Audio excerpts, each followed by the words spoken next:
Hello there, my name is Rich. For the first time seeing my channel, I used to review cartoon series, anime series, so what's up in Computer Random, and today we'll talk about Forgottn Cartoons. It's a segment I do once a month that I sort of talk about a old cartoon. A cartoon only lasted maybe 1 to 2 seasons and then got cancelled and also forgotten. Maybe 3 seasons, depends how popular the really show is, but the whole goal of the segment is basically just talk about the old cartoons, the one who deserve to be sort of talking, even though it's sort of bad, it's still good to talk about it.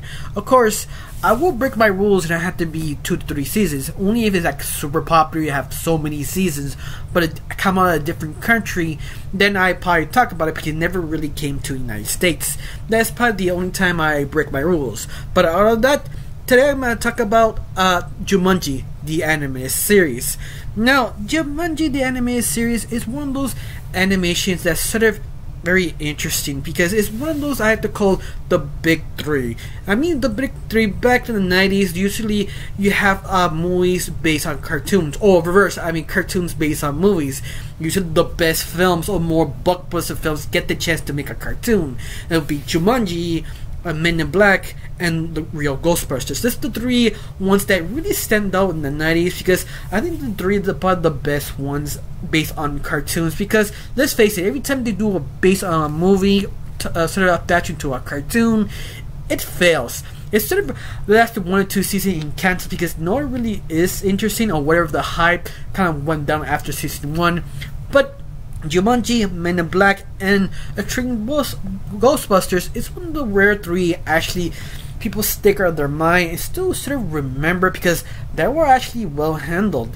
Even you have some disagreements with that statement, it's sort of true. It's the reason why you still remember them. But Jumanji, the anime series, I feel it's probably the most interesting one. It's one of those that I have to say it's probably the best adaptation to a film based on a book.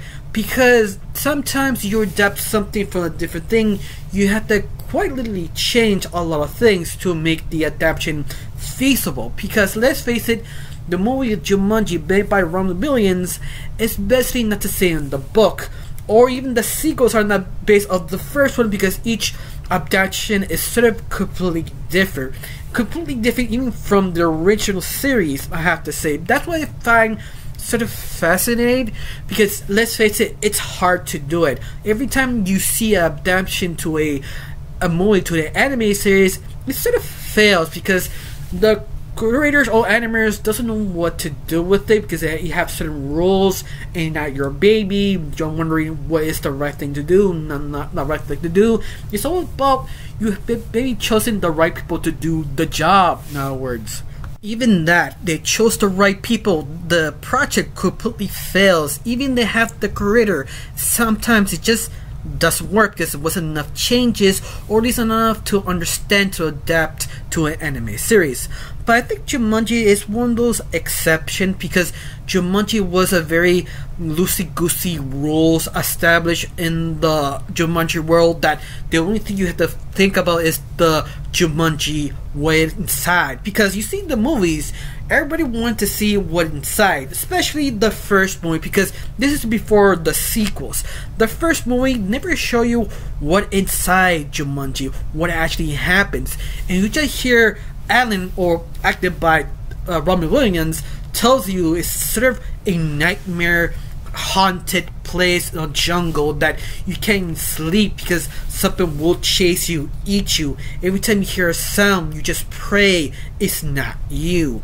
And that kind of drives you sort of crazy because you want to know what inside in Jumanji. Unfortunately, it took so long to make sequels, or mainly passed away, and basically was sort of wondering, can you make anything new before The Rock came in and decided to make Jumanji. But other than that, I think this adaptation is pretty interesting because they have to quite literally change so many things. I mean, not a lot, but the sort of themes of the first movie, because the first movie has the sort of themes to basically stand up for your own ideas and your own trauma, because the original movie is about mostly trauma and how you get out the Jumanji, and that's why they basically took out the trauma sort of situation, because maybe it was too dark and messed up for an animated series. Honestly, you don't know, but I could be right, I don't know. But because they took that trauma, they took a completely approach, especially the first episode, how Adeline, Judy, and Peter met. They changed the sort of what's the best way to describe it? Mode of the whole show. That's sort of depressing, trying to get our trauma out, and that's the reason why they sort of hear the Jumanji.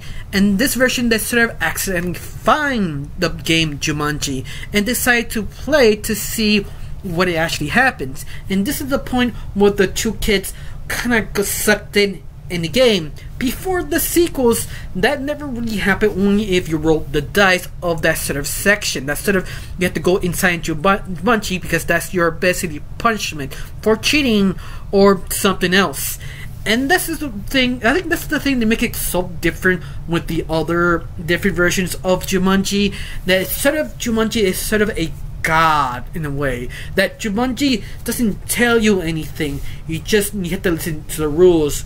And I thought that sort of fascinating, especially how much they changed also Judy and Peter, and because they changed quite a few bits, because the original Judy and Peter were more distant. They bicker, but not that a lot. They were more still sort of broken. For example, Judy couldn't stop lying, and Peter couldn't actually talk. Because he didn't want to. It's because his parents passed away. It's sort of hard to communicate. They also process that sort of trauma. And this version, they're bicker a lot, talk a lot. They actually has a little bit more of personality, but once more, they try to keep that two things they really know. Especially Judy, she does lie a little bit, but once more, that sort of once in a while they actually do that. They leave the rest of the lying to Peter, and also the sort of cheating.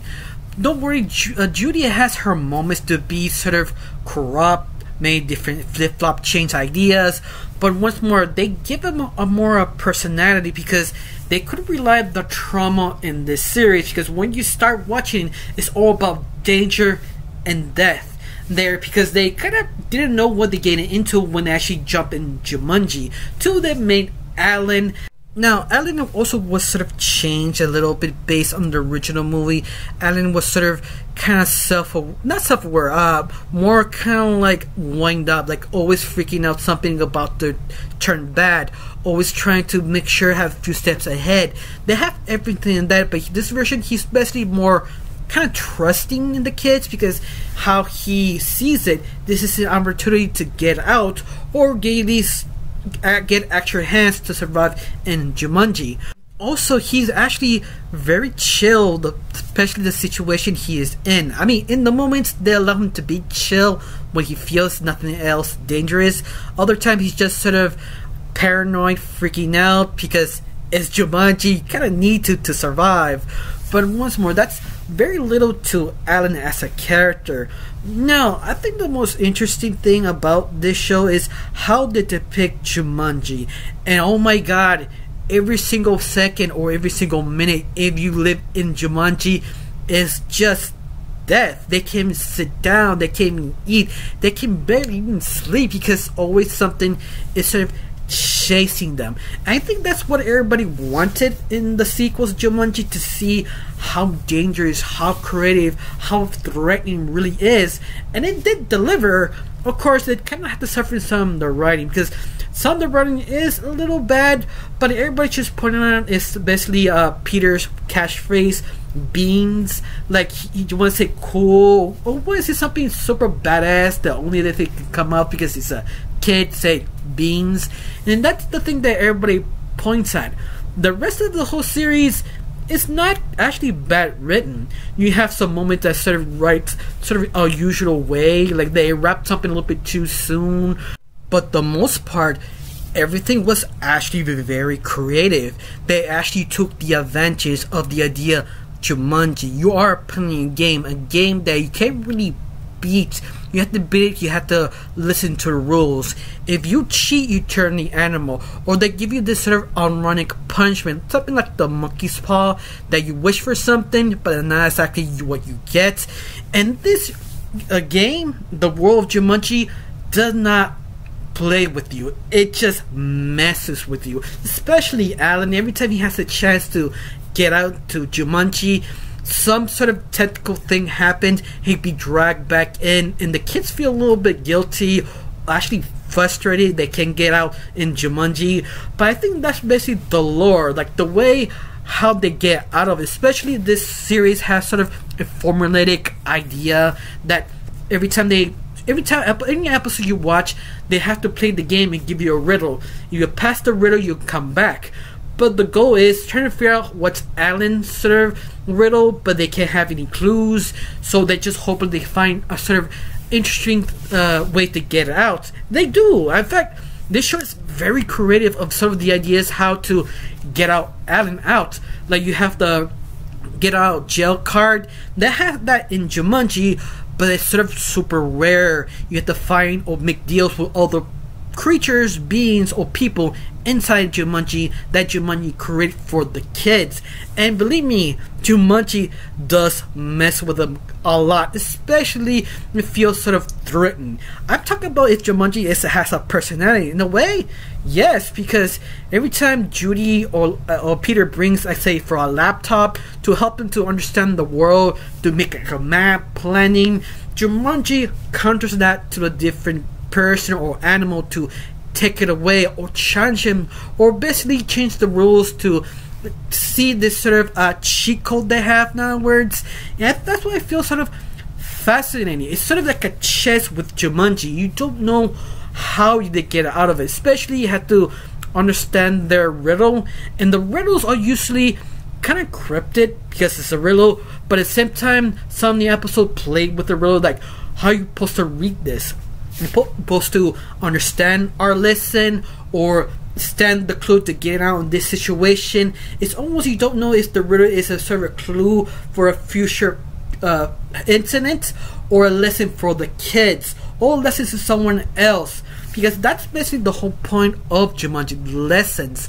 But I do enjoy the most is the villains, because each villain is sort of creative and dangerous. I think the most classic villain in Jumanji is basically Ben Pelt, who came out in the first movie, and honestly he's sort of dangerous and unhinged, and he is shooting the kids every time he gets the chance. Of course he fails, but once more, that's sort of rare to see kids animation, especially sort of the 90s. Well, be fair, the 90s were more loosey-goosey in the rules, just don't kill the kids with the gun.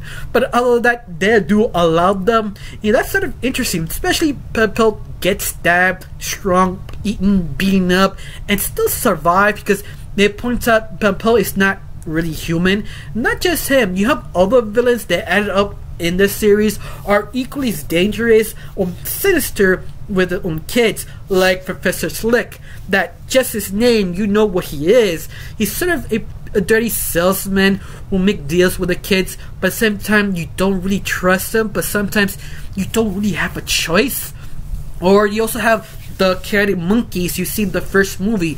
They're just destruction. Every time you have a chance, every time they see you, they mess with you, take something, or go with you the other normal world and to come back in Jumanji just because. But once more, they have sort of rules. If you break them, they basically punish you a very interesting way. Yeah, I like that sort of punishment. I love they actually bring other people beside Peter and Judy. They bring actually once a serial killer slash thief who wants to steal Pelt's best trophy, and he was threatening to kill the kids. And you have a sort of shock how many dark, twisted endings and the show get away with, because they do get away with a lot of things. You just like, wow. So I wasn't not imagining this kind of dark stuff didn't happen in the series, because they treated the audience respectfully, because when they give Jumanji, you don't know what you get. But once more, I think that's why it's so interesting, or better yet, more freeing to do this series because you could make anything, just follow the simple rules. And I think that's why it's so interesting to see their interpretation. I'm actually disappointed they never really did a sequel series or continuation or something like that, because this anime series is gold. You can create whatever situation you want and get out of it. Just make it sort of like Twilight Zone sort of respective words, because it's just sort of interesting. Now, I need to talk about the animation. Maybe some of you don't like the animation because it did made by Classic Chippo, the people who also created Rugrats, Rocket Power, All Real Monsters, and many others. Their Pacific art style, that's sort of kind of German expression, you like to say. And it works because their art style is sort of kind of gritty in a way. You feel the danger, you feel the meaning. Of course, this series try to be meaningful, but at the same time not try to be that dark. And I think that's one of the issues I think a lot of fans have watching this series, that sort of depressing atmosphere. They took it away, but to me, I think it was a smart idea, especially how death it really is. I mean, every single episode someone dies, someone get eaten, something horrible happened. God's sake, there is an episode that Parrish always dies. Like an episode, he's just sort of like a running gag, like Peter and Judy trying to save their best friend. He dies constantly. It almost became a running gag in one episode. We see what I mean? That's sort of hard to pull off without Jumanji being clear. Oh, don't worry, nobody really dies, but they do die. But what's more, let me ask this question for you. Do you remember Jumanji? You think this show was great, or you think this show was bad written? Tell me down below, let me know. You need to know my opinion. I got really nothing else to say, just thank you for watching. Don't forget to subscribe and have a wonderful day. Bye.